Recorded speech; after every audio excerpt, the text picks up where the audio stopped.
Hello, everybody.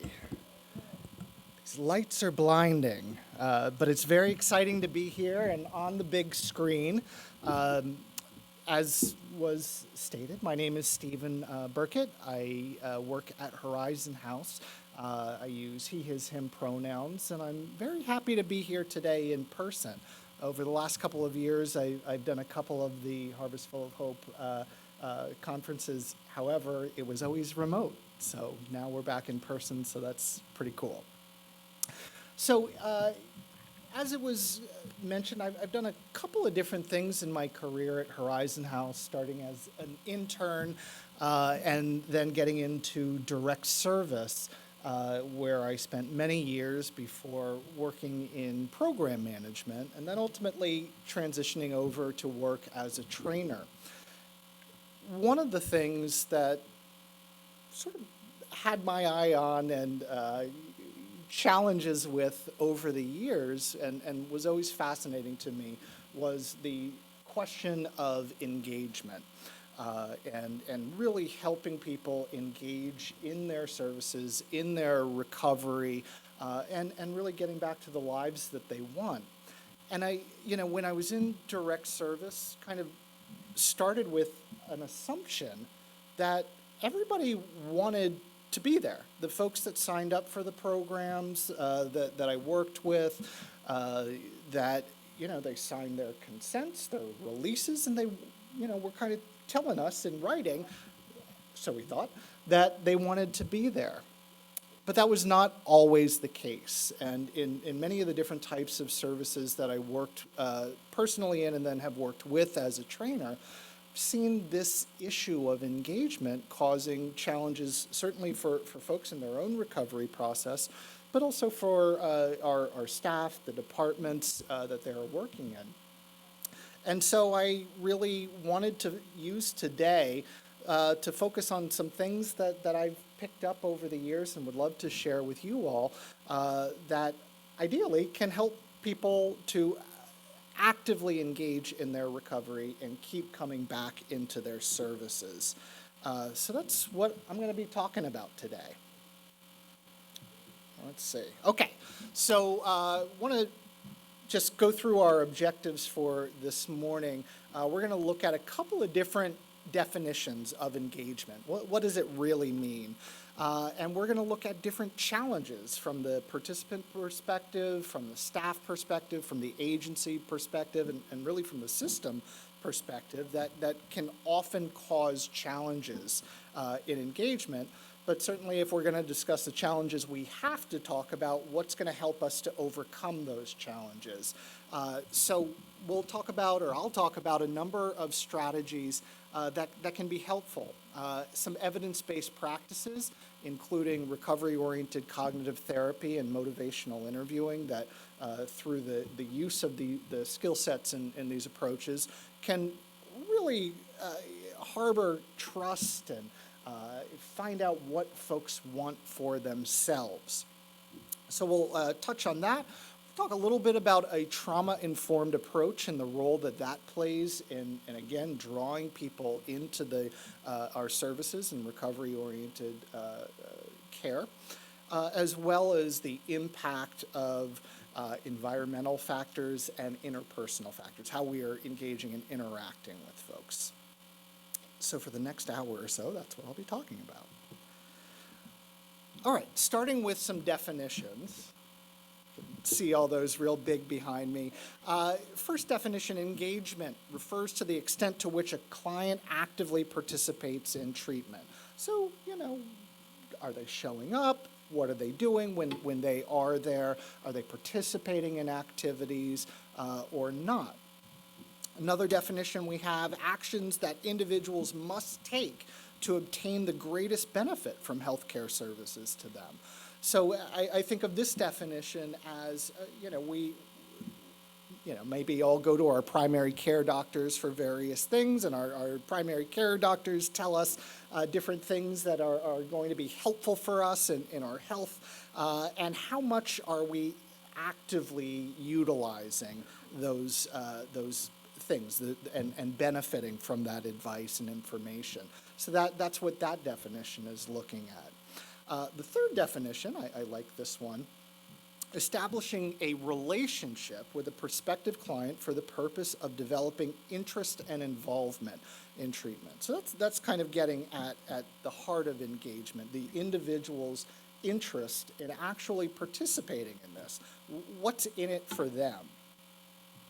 But I've settled on another definition, which I think really brings the idea of engagement together nicely, which is the ability to develop and maintain over time a collaborative relationship with someone such that they feel safe, valued, respected, accepted, and understood.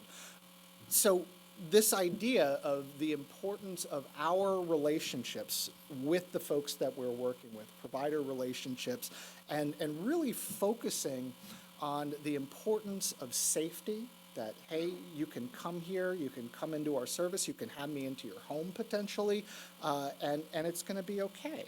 I value you, I respect you, and that folks feel understood and accepted. So those are our ideals. A lot of stuff can get in the way of that, though. And that's where I'm going to start in terms of the barriers and this question of why wouldn't people engage in the services we have to offer? I mean, our behavioral health services, I like to think, are pretty good, pretty helpful, but there are challenges.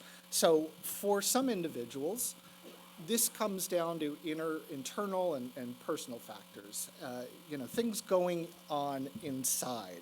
And that really starts with beliefs. And I'm not talking about a person's spiritual beliefs or anything like that, but really more about their beliefs about themselves. Am I a good person? Am I a worthy person? Do I have a valued role? Am I able to contribute? Beliefs about other people. Other people might be dangerous. I can't trust them. They're not going to have my best interests at heart. The future. People might believe that, this is as good as it gets for me. So why bother trying? Why put in the work to make things better in my life? Kind of speaks to a sense of hopelessness, which is the next category here. Oftentimes in our services, when people are first engaging, they're coming to us after a period of hardship, a lot of folks anyways, and for some of them, they might have lost hope in what they had dreamed for their future.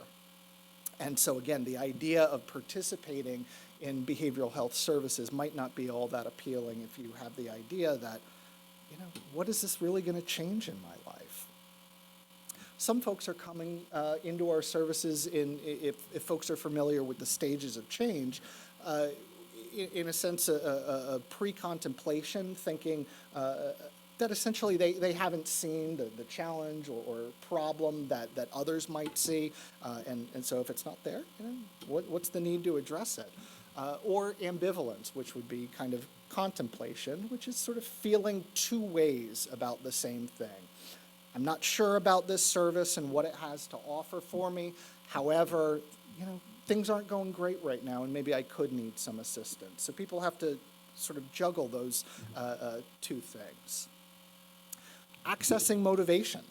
I'm somebody who believes that everybody is motivated. The question is, what are they motivated for? Are they motivated towards what we have to offer? Are they motivated towards something else for themselves that we might not offer? And so finding that out and being able to access the person's motivation and find out from them is going to be really important. And of course, we also have the issue of people experiencing the symptoms of a variety of mental health conditions, as well as the impact of the medications that are taken. Drowsiness, often, making it difficult to get out of bed sometimes and get ready for the day and come out. So we have to be mindful that these things may have an impact. The next one, previous experience in other mental health services. For years, I've been kind of joking with Horizon House colleagues, folks that I've known, that we are constantly fighting the ghosts of case managers past, meaning that in a lot of services, people over the years haven't had the best experiences. And if they come into ours, they may come in with a sort of preconceived notion that all providers are the same, all of these behavioral health services are the same. So again, what am I going to get? What's going to be new this time around? Lastly here, physical health factors, whether that is chronic pain or digestive issues or any range of other physical challenges that may just make commuting, getting to their service, meeting with their provider difficult at times. So a lot of internal challenges that might pop up, and then we have the more general things, stigma. We're all familiar with the impact of stigma. But also access, transportation-wise. I work out of Philadelphia, so we have a lot more public transportation access, buses, trolleys, subway, all of it. But when we get outside of the city, you're going to find that transportation is a little bit more difficult at times. So how easy or difficult is it for folks to access those services? Or is it just a big kind of hassle, taking multiple forms of transportation? Insurance. Is their insurance active? I can remember a number of unfortunate times in the service that I was working in where an individual would show up for their intake appointment. We would run their insurance information, and unbeknownst to them, their insurance had lapsed or been canceled. We were unable to see them without that insurance. And so you have that challenge there of somebody actually coming in to, see what it's all about, and unfortunately being turned away because the insurance had lapsed. And then lastly here, first impressions. What does a person see when they walk into any of our services, look around the room, look around the facility, the building? Is it clean? Is it comfortable? Is it bright? Does it exude warmth and make you want to come back? So those are a bunch of factors, and I'm just curious if there's anyone here who has any additional factors that you've encountered that have impacted engagement with the folks that you are working with. Yeah, right down there. Trust, absolutely. Building trust with and rapport with a worker, absolutely. Any others? Yeah, over here. Say more about that.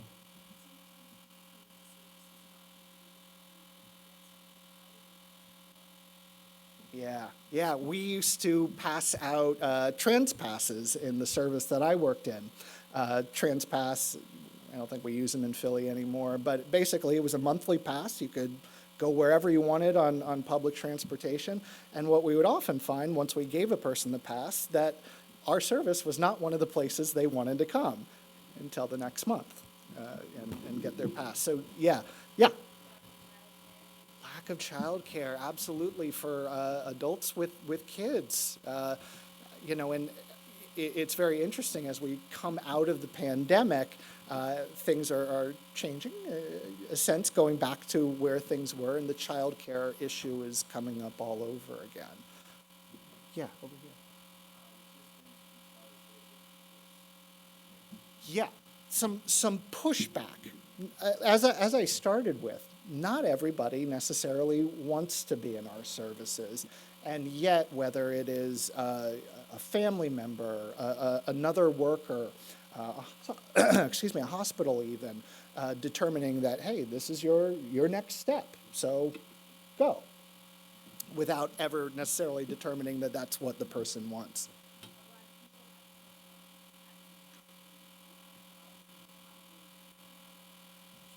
Yeah, if anybody who might not have heard that, the challenge is housing. If a person doesn't have housing, that's probably going to be at the very top of their mind and not necessarily where to go for next counseling session or something along those lines. So immediate needs are going to take priority over something that for the individual may not seem that immediate.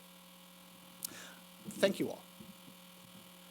So let's look at a couple of additional challenges for workers and for our system. So for workers, time. Do you all have a lot of time in your day to do additional things, put in those extra steps, extra phone calls, extra attention? Not always.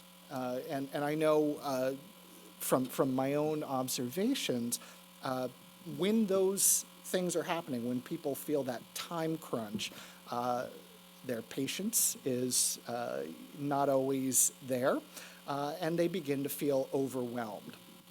And often this is occurring with folks who are coming into our services or coming into our agencies,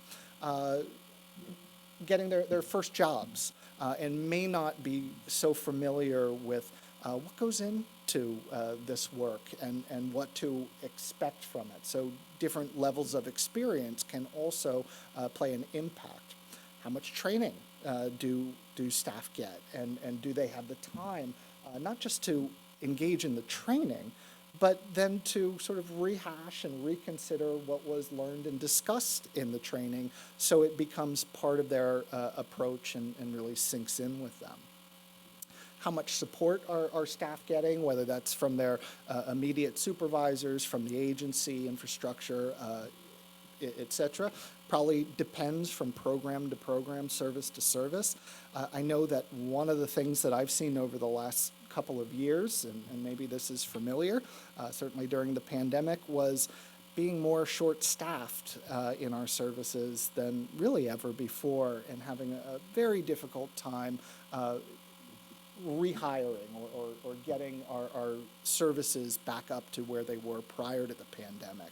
So, fewer staff available, not as much support provided to each individual staff member.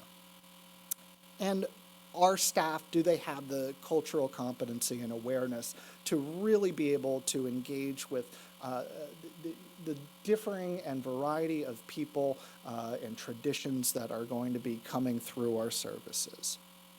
So those are some of the worker challenge, agency and system challenges. As I mentioned, staffing, that's a big one, because again, when services are short-staffed, everybody gets squeezed.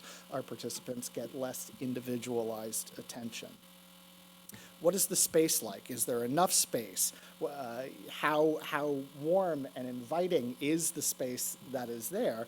Or does it, have the appearance of something that might be a little older, out of date, maybe even a little bit institutional, that when people walk in, are they going to have the sense of, this is a place that I want to be? What are the resources and funding that is available for behavioral health?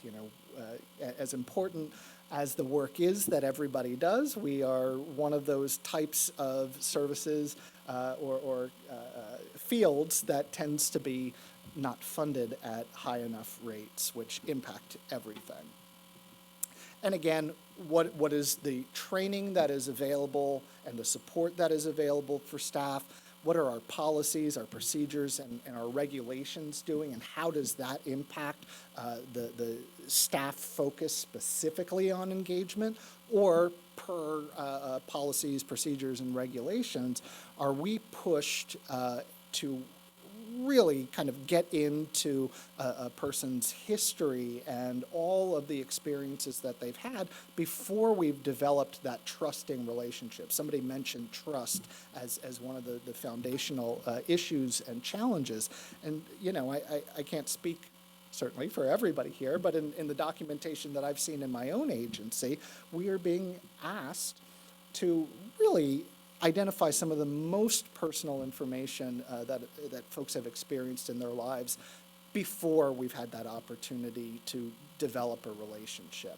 So how is that going to impact the ongoing work if somebody feels that, hey, I'm not ready to answer these questions, and this seems to be what my provider is interested in? That's not necessarily coming from the provider. A lot of times it's coming from the system challenges that are put on the providers.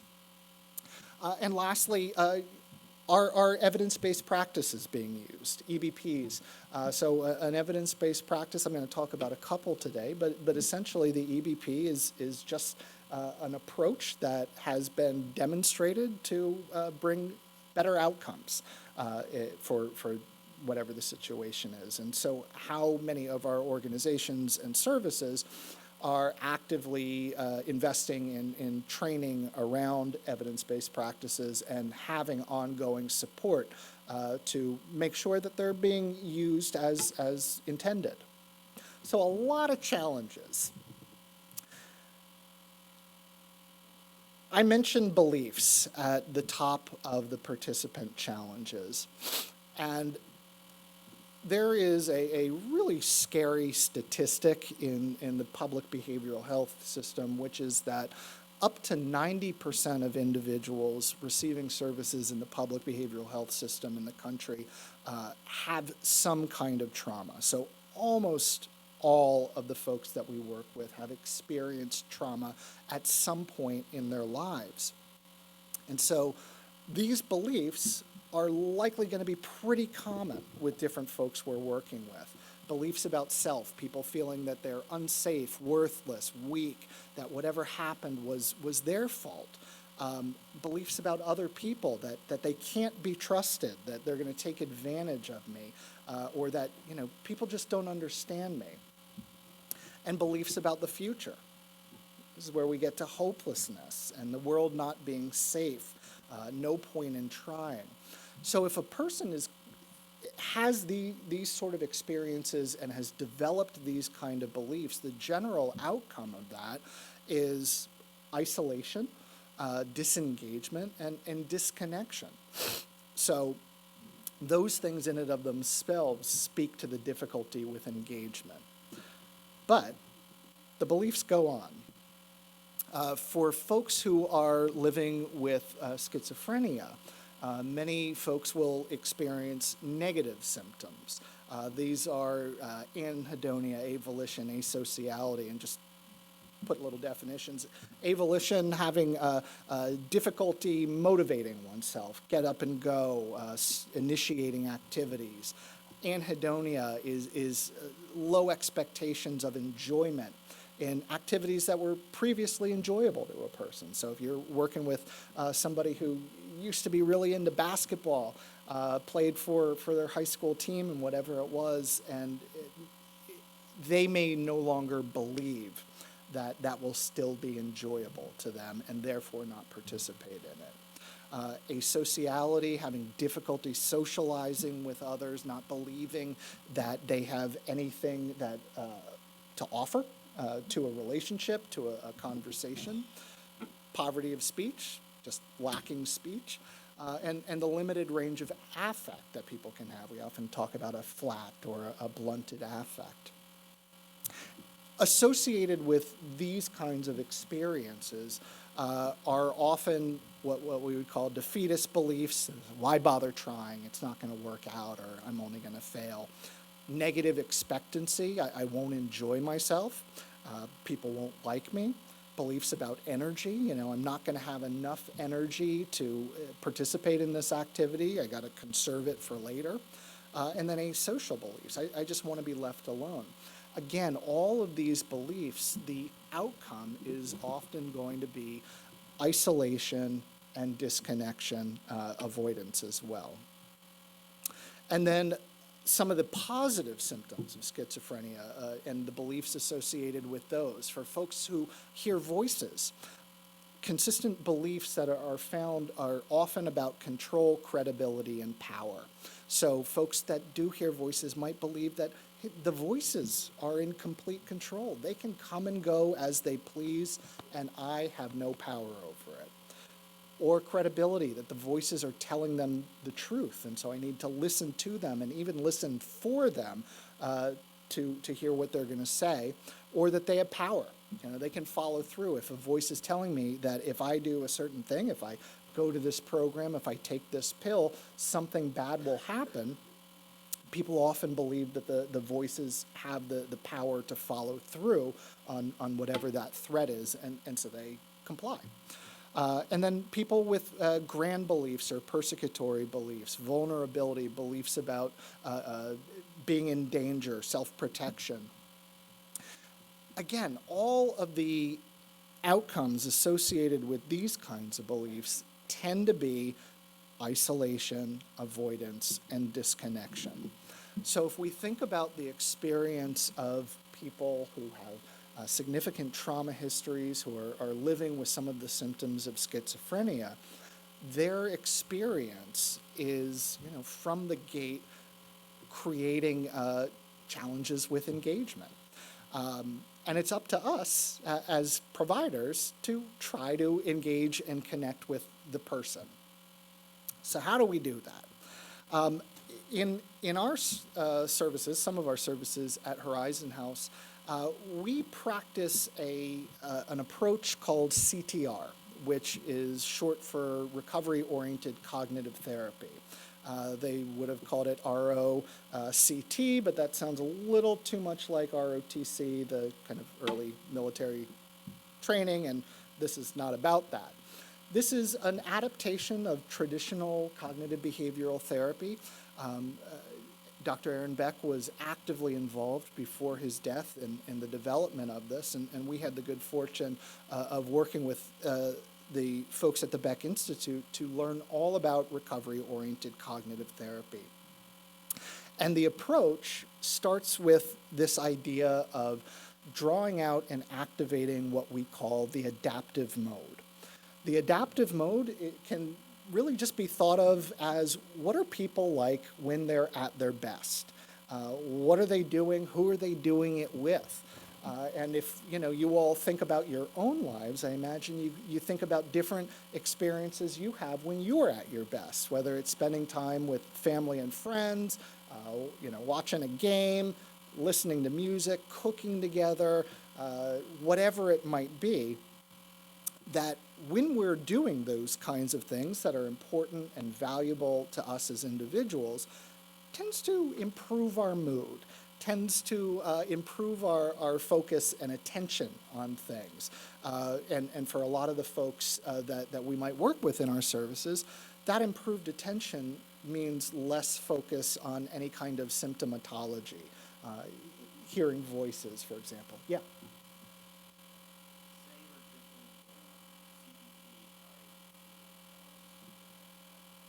This is very similar. It's an adaptation of CBT. The big difference between CTR and CBT, for anybody who's familiar with CBT, that typically when you're utilizing that approach with somebody, you're talking about something that had already happened. How was your week last week? Anything come up that you'd like to talk about? And then you talk about the thoughts and feelings and whatnot. With CTR, instead of looking backwards, the approach is geared towards learning moments in the present. So if we are able to draw out a person's adaptive mode and draw out that improved mood, improved attention, increased energy, and open and flexible thinking, we are more likely to have a helpful encounter, which we can then draw to their attention. Make sure that folks are noticing when these at their best moments are happening so that they can start thinking about other times. Maybe it's not going to be with my provider, but it's going to be when I go home this afternoon or over the weekend or here at Steel Stacks. Yeah, it's a really interesting approach. And one of the things that I've always loved about it since we started doing this in some of our services is it often doesn't feel like therapy. It doesn't feel clinical. And for that reason, it can be a lot more engaging than some other practices. So in order to activate and draw out the adaptive mode, we are going to want to do things with people that they enjoy. potentially even the first time we meet them. So somebody comes in for an intake at one of our services, and you see that they have, a T-shirt on that has one of the local sports teams, or a musical act, or even a dog or a cat, or whatever it is. We can hone in and identify what that person's interests are and ask them about it. And why do we do that?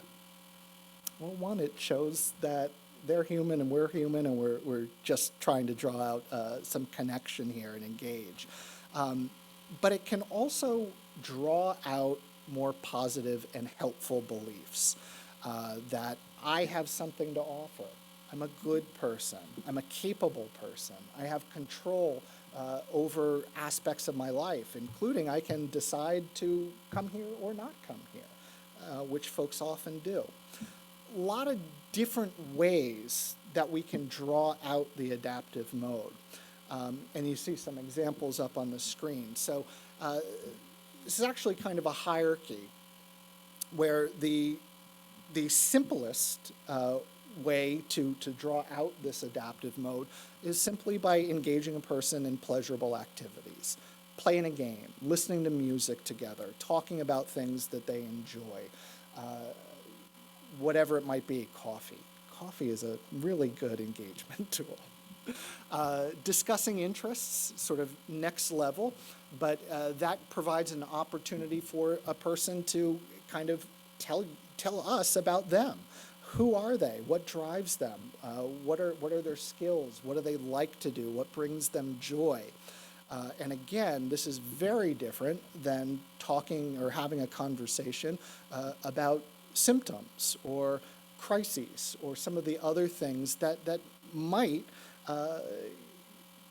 draw up concerns for people and say to them, gosh, this isn't all I want to talk about. So providing this opportunity for people to actually talk about what is important to them can be a really helpful engagement strategy. Providing relief to people, whether that is symptom relief, stress relief, doing things like breathing exercises together to show people, again, in the moment, while we're with them doing it together, that they have some control over their stress. That's a good way to demonstrate our value as providers and again, encourage people to keep coming back. If they see that, hey, there is something about this place that has something for me, they're more likely to come back. Discussing aspirations, discussing the life that people really, really want for themselves. And we also got to remember that sometimes that life that folks really want for themselves might be out of reach. It might not be attainable. If I were to say to you today, as a close to 50-year-old man with a bad back, that my aspiration was to play for the Sixers, likelihood of me achieving it is pretty low, I got to tell you. However, if somebody talks to me and asks me about what would be good about that, what would be the best part about that, and I could talk about being a part of something and engaging with other people and doing something that I love and being active, well, that might help my work or give some ideas about what is important to me that can be discussed going forward. And lastly here, I have this expert role. The expert role is really nice and really helpful, and often we see an immediate difference in a person's presentation when we tap into their expertise. So basically, what I'm talking about with the expert role is asking the folks that we're serving for advice, recommendations, suggestions about anything that they have expertise on. Again, is that sports? Is that, I mentioned a couple of times now that I work out of Philly. I'm not familiar with Bethlehem and Lehigh County, so I might ask somebody, where's the best place to get a pizza around here? What should I have for lunch? I don't know. I'm an out-of-towner. And give folks the opportunity to say, I know. This is the best place. This is where you need to go. It draws out from people helpful beliefs, I have something to offer. I'm in control. I'm connected with this person. And it's just a really simple strategy that can pay dividends. And just to give you a little bit of information about the dividends, when our couple of our services, initially at Horizon House, we had two services involved in training around the CTR approach. And they did a little time study. We have to do encounter forms, which is our billing forms. And what we found over the course of about 9 months working with, I believe there were 13 specific individuals that this one team was, every time they went in, they were sure to do these activities.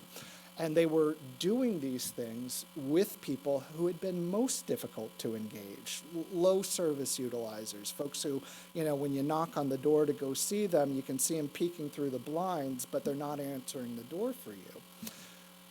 When staff started doing these kinds of things with intentionality, their units of service went up.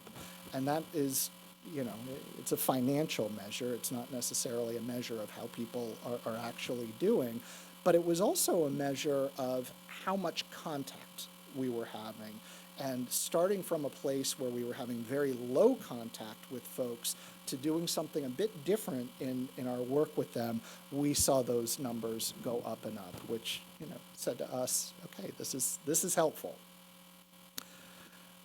So the reason CTR can be a helpful approach, it really provides those in-the-moment opportunities for people to learn lessons about themselves.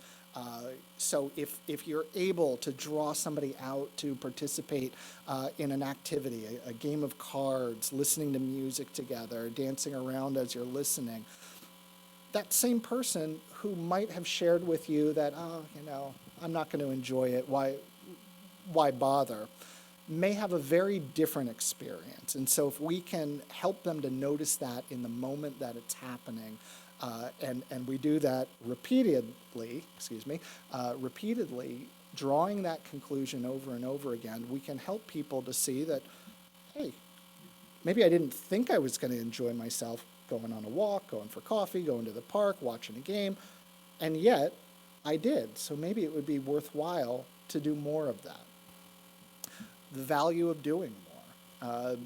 And it's not just doing more, it's doing more that is meaningful to a person. So trying to identify what is meaningful in each individual's life and helping them to achieve that, and increasing the amount of activities that are of value. Accessing energy, a lot of folks, particularly those who experience negative symptoms, might find that I'm just not up to it right now. Later we can go for that walk, but I got to conserve my energy now. If we're able to draw them out and engage them in that, they might actually find in the moment that they're doing it that they have more energy after doing something. That kind of staying inside and isolated tends to reduce a person's energy level, but going out and doing more can be helpful. Certainly the benefits of connecting with other people, countering some of those beliefs about trust that people might have, or safety.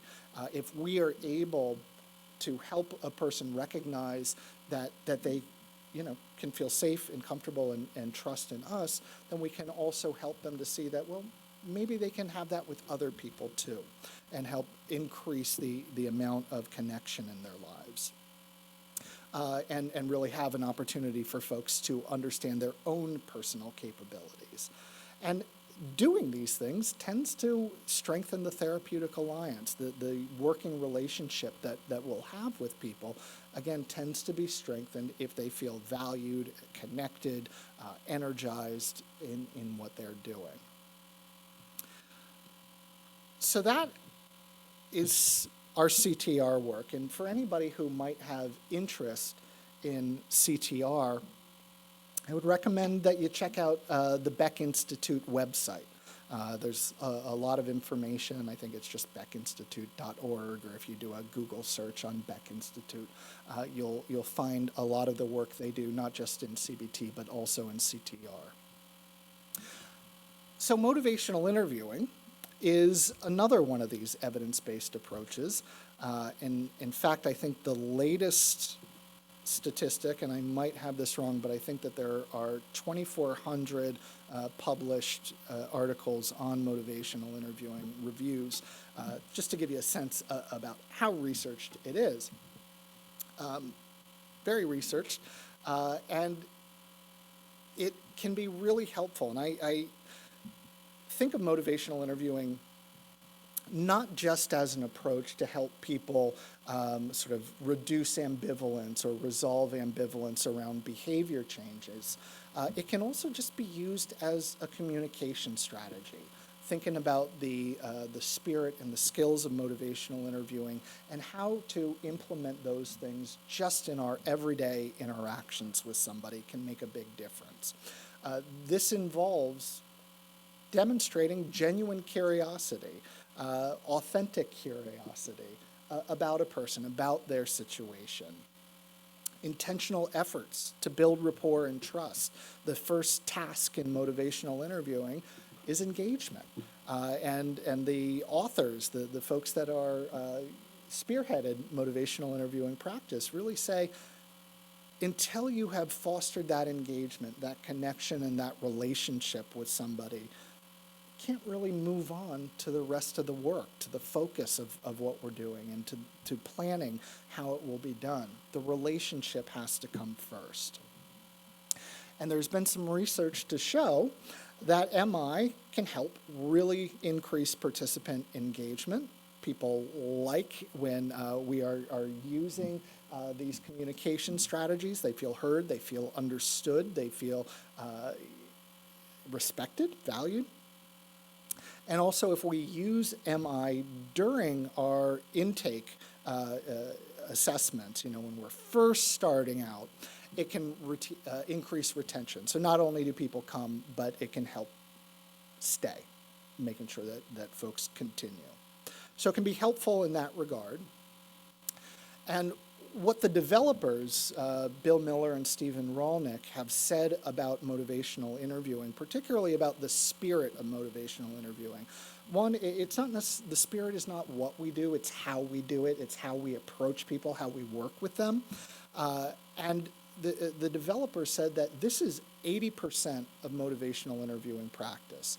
So it's less about the skills you're using and more about how you are engaging with people and connecting with them and demonstrating understanding. So this spirit of MI starts with partnership, the kind of collaborative meeting of two experts. The participant certainly being the expert on themselves and their own lives, right? They know what they've tried before, they know what's worked, they know what hasn't worked for them, they know what they're willing to try again or not try again. And that's really important in our conversations.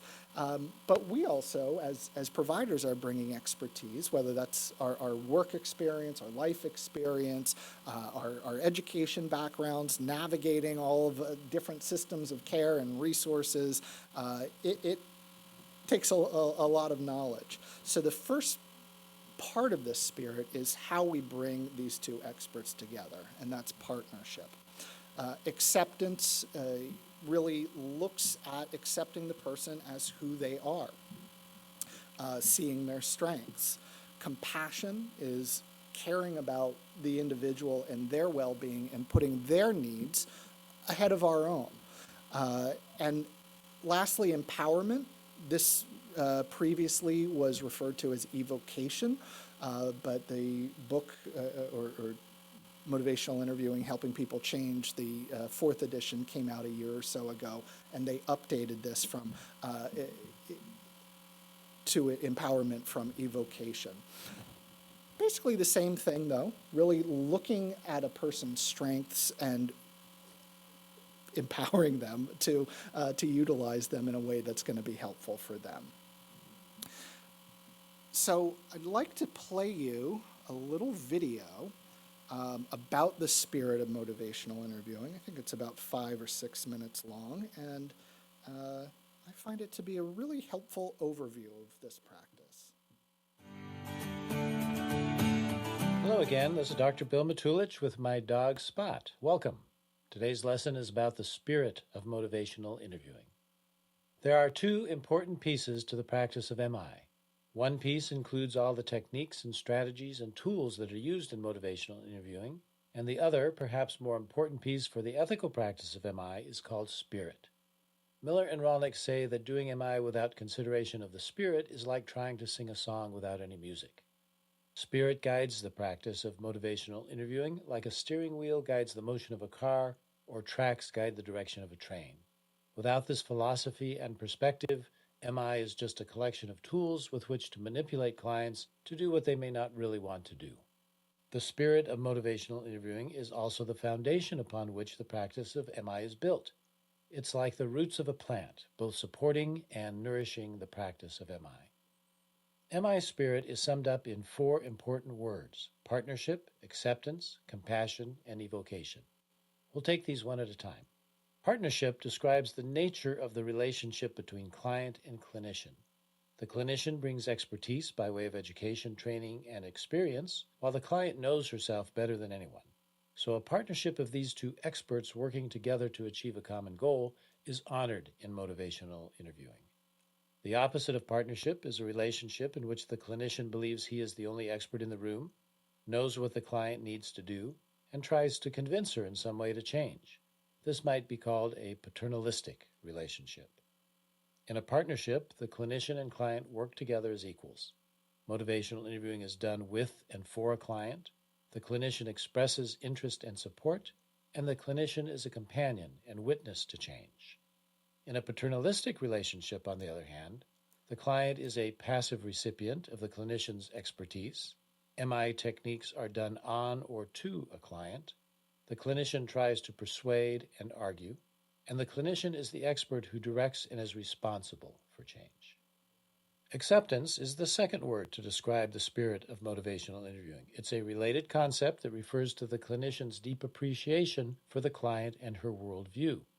Acceptance includes four components. These are absolute worth, accurate empathy, autonomy support, and affirmation. Absolute worth refers to the profound acceptance of the inherent worth and potential of every human being. The opposite would be an attitude of judgment. Accurate empathy refers to the clinician's effort to understand the world from the client's point of view versus trying to impose his point of view onto the client. Without accurate empathy, engaging the client in an effective partnership and tailoring a change plan to individual client needs is difficult at best. Autonomy support acknowledges that everyone has an irrevocable right and basic psychological need for self-determination. The clinician actively acknowledges and protects this right in motivational interviewing. The opposite would be the clinician trying to decide for the client, making the client change, or trying to coerce and control the client. Affirmation, the fourth concept of acceptance, refers to the clinician's efforts to seek and acknowledge the client's positive characteristics and efforts. The opposite would be to look for what is wrong and try to fix it. Together, the concepts of absolute worth, accurate empathy, autonomy support, and affirmation describe what is meant by the word acceptance in MI as part of the spirit of MI. Compassion, the third word used to describe the spirit of motivational interviewing, guides the clinician to prioritize the needs and welfare of the client above that of the clinician. The opposite would be clinician self-interest and maybe even exploitation. Compassion is the foundation of a trusting relationship. Evoking, the fourth word in the description of the spirit of MI, reminds MI clinicians that the client has strengths, resources, thoughts, ideas, solutions, motivation, expertise, wisdom, and experience that can be tapped in the service of healthy behavior change. The opposite is the deficit view, that the client is missing something that the clinician needs to provide. The overall spirit of MI guides the clinician how to proceed in the effort to help clients make healthy behavior change. It provides the ethical guidelines and the underlying philosophy, mindset, and heart set, as Miller and Rolnick would say, that guides the clinician in the effective application of the powerful tools and techniques of MI. Without spirit, motivational interviewing becomes hocus pocus, designed to trick people rather than help them. Clinicians vary in their expression of the spirit of motivational interviewing. Some seem to be born with it, like the famous neurologist Oliver Sacks, who wrote, "I find every patient I see everywhere vividly alive, interesting, and rewarding. I have never seen a patient who didn't teach me something new or stir in me new feelings and new trains of thought." The spirit can be learned by practicing MI with an open mind and a sense of curiosity, drawing the clinician closer to Dr. Sachs' perspective. So the first step in using MI with a client is really to keep the spirit in mind. Clients are very important, unique, and worthwhile persons. Clinicians and clients work together to find solutions to whatever problems are presented. Clients' strengths and expertise are respected, and the clinician puts the client's needs ahead of her own. Clinicians recognize that the client has wisdom, knowledge, and motivation already without having to instill any, and that it is ultimately the client's decision to change or not to change his or her own behavior. That ends this short session on MI Spirit. I hope it was helpful. Thank you for tuning in. Spot and I will look forward to our next meeting. Everybody enjoy Spot? So that's the spirit of motivational interviewing. And again, without that spirit, the skills that you see on the screen now, they can be used, but it's no longer motivational interviewing. That the spirit is essential for the practice to be motivational interviewing. And it is this spirit that can be really helpful in terms of drawing people in, seeing and demonstrating their value and worth, and giving them some reasons to keep coming back. The questions, the skills in motivational interviewing, our primary skills, we call them OARS, O-A-R-S, an acronym just to remember: open questions instead of closed questions in order to get more information. Affirmations, just really looking at people's strengths, affirming their efforts, what they've tried, any skills they have. Differs a little bit from praise with an affirmation. Try to make a you statement instead of an I statement. So like, you're working really hard on this, as opposed to I think you're working really hard on this, because that can be a judgment. It's a positive judgment, but it is a judgment nonetheless. Reflective listening, a couple different types of reflection: simple and complex. Complex reflections add more to what is being said, whereas simple tends to be just a repetition or paraphrase, and summaries just bring together everything that's been said. So when we use these skills in concert with the spirit of motivational interviewing, we are likely to get people talking more, people expressing themselves more, which gives us more of an opportunity to understand what it is that they're looking for. And as a communication strategy, again, there are a lot of different practices out there. I mentioned CBT, there's DBT, there's all kinds of different therapeutic approaches. Motivational interviewing can be used in conjunction with just about any approach to strengthen it. We use it as a communication strategy, and the way we are engaging with people, even if we are doing a different approach, can just strengthen that other approach. Drawing out other personal motivational factors, so why would you be here? What could you get out of coming here? What would be the best part of that for you? MI can help to minimize discord or pushback. That, when people feel they're being pushed into something, motivational interviewing, if we're doing it right, there is no push. It's just more of a dance with people. And this can strengthen our therapeutic alliance, again, to help people to keep coming back. A couple of things to be mindful of: the expert trap, which is, hey, I'm the provider, I know best. Instead of that, we can really focus on that partnership and drawing out the other person's expertise. Persuasion, errs on the side of directing someone. Motivational interviewing is a guiding approach, not a directive approach. And so we would want to really find out from them what it is that they think would be best. What would you like to do next? What would be helpful about that? And then the time trap, which is, we're all very action-oriented, I imagine, and have deadlines and whatnot, and it can be a lot of pressure. But sometimes that pressure can push us to pushing the folks that we're working with. So the time trap is when we're really rushing to action, and the recommendation here is that we spend more time focusing on the relationship building. Lastly, we never get a second chance to make a first impression, right? People are going to come into our services, into our agencies, and have their own thoughts about things. So there are a couple of ideas that can be helpful here. I'm going to skip around a little bit. I want to start with the highlighted words that you see: peer support, choices, collaboration, transparency, cultural and gender competence and awareness. Does anybody recognize those 6 words, what they are? These are the principles of a trauma-informed care approach, SAMHSA's 6 principles.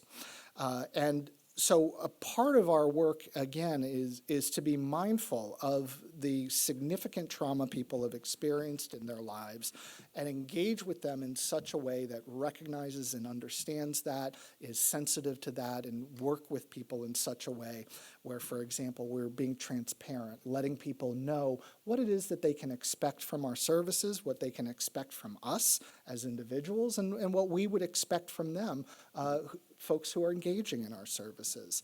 Collaboration, again, this kind of goes back to that MI partnership and working with people together. But I really do want to mention peer support as very significant in this, and the importance of being able to connect with somebody else who has that lived experience. And quite often that's going to be part of our customer service, recognizing that and putting folks on the forefront and out front, really, to engage other people as they're coming into our service, and even sharing about their own experiences as a part of that. Some other considerations as far as customer service, minimizing wait times, that can be a real turnoff, not just for people who are coming in for services, but anybody doing anything. We don't want to wait in line for something, and a lot of times if we find that we're waiting, for an appointment, we might say, forget about this appointment, I'll go somewhere else. So we want to minimize our wait times, connecting somebody with an identified point person, if that can be a peer specialist or peer support, that's fantastic. Follow through and consistency, do what we say we're going to do. Make sure that a person knows that our word is good, that's going to help to enhance trust.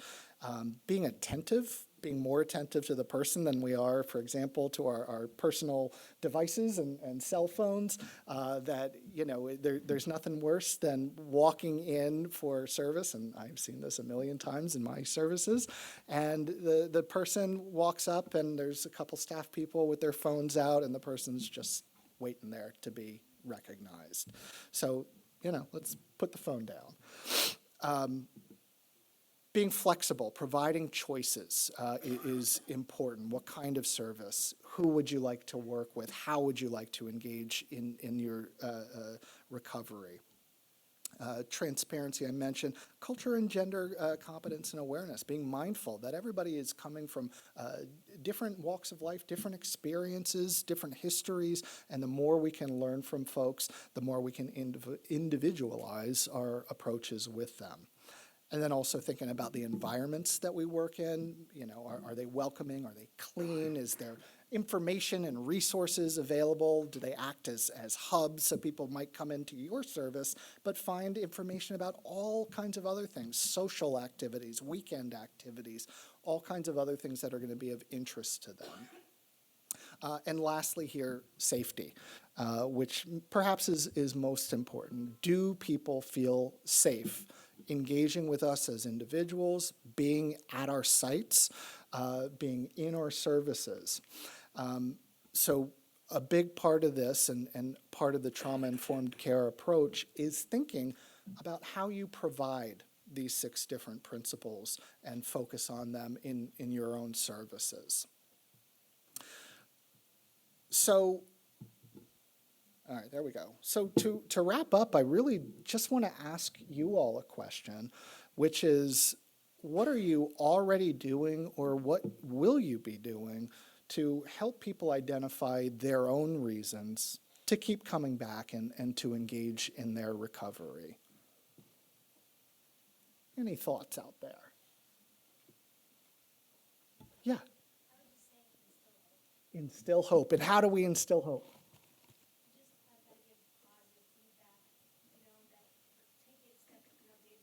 Yeah.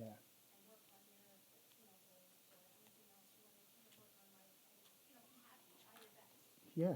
Lovely. Be happy, try your best, be joyful, give positive feedback. Yes.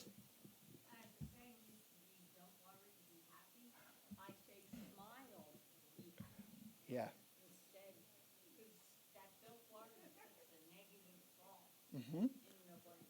So instead of don't worry, be happy, smile. Be happy. Yeah.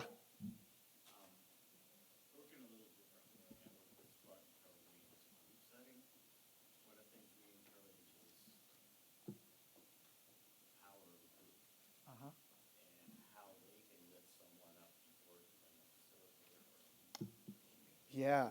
Piggybacking on the expert role that I mentioned, what expertise can each individual bring to the group process to help somebody else? Never mind what the staff might be doing. What can they bring?